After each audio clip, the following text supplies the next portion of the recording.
It was 1859. White Castle, Louisiana, right alongside the Mississippi River.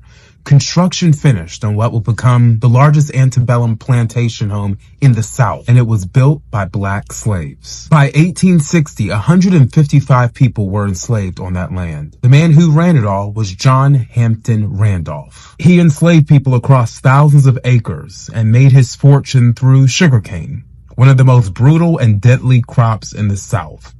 He documented their names as property, not as people. In 1862, during the Civil War, Union forces got close. Randolph fled the plantation and forced nearly 200 enslaved people to march to Texas. This was to continue the unpaid labor on cotton plantations. And even after the emancipation in 1864, the exploitation did not stop. Many of those people were forced into sharecropping or tenant farm. Different name, same system. The scene behind me is a plantation house in Louisiana that is burned down. It's burning down in this video. But this is not just any plantation house.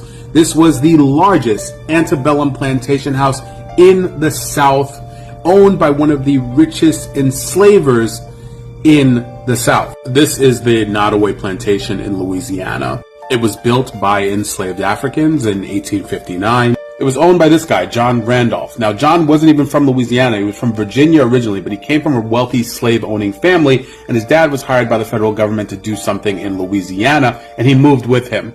Now, originally, he wanted to make it into a cotton plantation, the same type of plantation that he was used to in Virginia.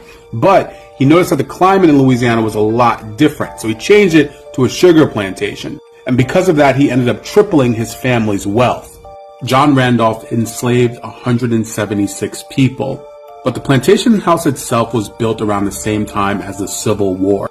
John didn't want to fight in the Civil War. He was scared. So he sent 3 of his sons and he asked, how much money do I have to give to keep me out of this?